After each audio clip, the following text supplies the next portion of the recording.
আপনারা অনেকেই নিশ্চয়ই পাঁঠা বা খাসির মাংস খেতে ভালোবাসেন। ঝোল, কষা, কোরমা ইত্যাদি নানা রকম রেসিপি কম বেশি সবারই জানা। আমি একটা সিম্পল রেসিপি দিচ্ছি, খুব সিম্পল। তেজপাতা, ধনে আর দারচিনি দিয়ে বুড়ো খাসির চর্বি ভাজা। নাক শুটকাচ্ছেন কেন?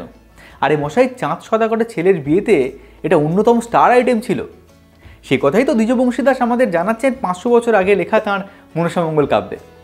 আদিকালের বাঙালি এই খেত মশাই, আর যা খেত তা শুনে আপনার চোখ কপালে উঠবে। আপাতত চোখ স্থির রাখুন, আর ছোট করে আপনাদের বরং বাঙালির মাংস খাওয়ার গল্প বলি। আজ থেকে 500 বা 1000 বছর আগে বাঙালি কি মাংস খেত, কিভাবে খেত। ছোটবেলা থেকেই ইতিহাসে আদিম মানুষের পশু শিকার, কাঁচা মাংস খাওয়া, আগুন আবিষ্কারের পর ঝোলসেতা কাবাব বানানো, এসব গল্প আমরা অনেক শুনেছি। তাই আজ আপনারা কেউ যদি ভেগান হনও, সর্বভুক মানুষ কিন্তু শুরু থেকেই মাংসাশী। যা পেয়েছে, হজম করতে পেরেছে, মানুষ তাই খেয়েছে। হাজার হাজার বছর আগেকার কথা ছাড়ুন, এই 500 বছর থেকে 1000 বছর আগেও বাঙালির খাদ্য তালিকায় শামুক, বক, সারস, গরু, শূকর, সজারু সবই ছিল। কালে কালে বিধিনিষেধ এসেছে, ব্রাহ্মণ্য, স্মৃতিশাস্ত্র কিছু বিধিনিষেধ আরোপ করেছে, কিছু আরোপিত হয়েছে কোরআনের অনুশাসনে। তবে তার প্রভাব সমাজের নিচের তলায় কখনোই খুব একটা পড়েনি। শোনা যায় হরিণের মাংস নাকি খুব সুস্বাদু। শুরু থেকেই সমাজের অভিজাত স্তরে এবং শবর, পুলিন্দ ইত্যাদি শিকারজীবী মানুষের মধ্যে হরিণের মাংসের একটা আলাদাই ক্রেজ ছিল, জানেন তো। ঝালে, ঝোলে, রসায় প্রাচীন সাহিত্যে হরিণের মাংসের কত যে নাম, কত যে প্রশংসা, আপনি গুণে শেষ করতে পারবেন না।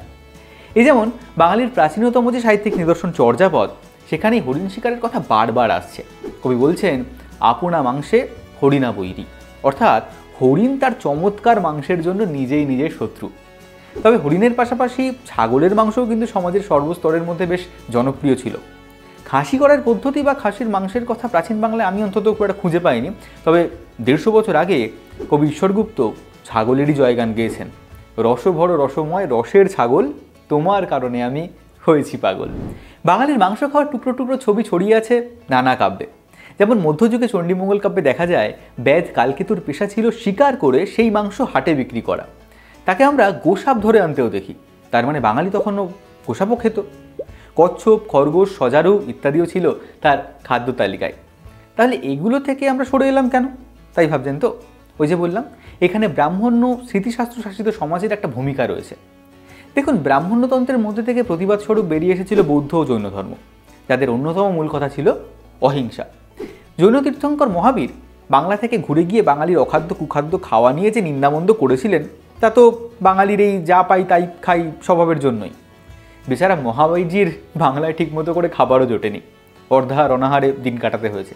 যাই হোক, কালক্রমে ব্রাহ্মণ্যবাদের মধ্যেও এই অহিংসার সূত্রেই মাংস খাওয়ার একটা অ্যান্টি প্রবণতা তৈরি হয় বিভিন্ন অনুশাসন। তবে আর্যাবর্তে সেসব কঠোর অনুশাসন বাংলায় খুব একটা ধোপে টেকেনি। এই যেমন ধরুন ভবদেব ভট্ট, আজ থেকে 900 বছর আগে ইনি ছিলেন আমাদের বাংলা থেকে প্রথম স্মৃতিশাস্ত্রকার, মানে সোজা কথায় ধর্মশাস্ত্রের ব্যাখ্যাকার ও রচয়িতা। তিনিও কিন্তু মাংসাহারকে বাদ দিতে পারেননি, কারণ মাংসপ্রিয় বাঙালিকে যদি মাংস খাওয়ার কথা ছাড়তে বলা হয়, বাঙালি হয়তো সেই শাস্ত্রকেই ঝেড়ে ফেলত। তাই তিনি কিছু বার, তিথি ইত্যাদিতে মাংস খাওয়ার বিধিনিষেধের কথা বললেন। কাঁকড়া, শূকর, বক, হাঁস, গরু, উট ইত্যাদি কিছু প্রাণীর মাংস খাওয়ার ব্যাপারেও ধীরে ধীরে নিষেধাজ্ঞা চাপল। ব্রাহ্মণ্য প্রথানুসারী উচ্চবর্ণ সমাজ যখন ধীরে ধীরে সেগুলো মেনে নিল, সমাজের বাকি স্তরেও তার প্রভাব পড়ল। কারণ আমাদের স্বভাবই এই যে আমরা যাদেরকে নিজেদের চেয়ে শ্রেয় মনে করি তাদের অনুসরণ বা অনুকরণ করার চেষ্টা করি। নইলে কি ফেয়ার অ্যান্ড লাভলি ভারতের বাজারে এভাবে ব্যবসা করতে পারত? কালের নিয়মে মানুষের রুচি যেমন বদলালো, ধীরে ধীরে বদল এলো বাঙালির রান্নাতেও। বাঙালির রান্না আদতে যে খুব সাদামাটা তা কিন্তু একেবারেই নয়। বাঙালির বিভিন্ন প্রাচীন সাহিত্যে খাবারের যে বহর এবং রান্নার যে ঘটা দেখা যায়, তা দেখেই বোঝা যায় আজ ভোজনবিলাসী বাঙালির খাবার নিয়ে ফ্যান্টাসি কত দূর ছিল। আদিকালের পুরুষ কবিরা শুধুমাত্র পদের নাম উল্লেখ করেই কিন্তু ক্ষান্ত হননি, তার রেসিপি শুদ্ধ উল্লেখ করেছেন। সে ভালোই করেছেন। তাই এই আলোচনায় নারকেল দিয়ে পাঁঠার মাংসের ঝাল, কলার মূল দিয়ে পাঁঠার মাংসের রেসিপির কথা আমরা উল্লেখ তো অন্তত করতে পারছি। কি ট্রাই করবেন নাকি? আজ থেকে 500 বা 1000 বছর আগের এরকম কোনো রেসিপি লাগলে কমেন্টে বলবেন, পরের পর্বে হাঁড়ি কড়াই তৈজসপত্র নিয়ে না হয় কোমর বেঁধে নেমে পড়ব। আর এই পর্যন্তই।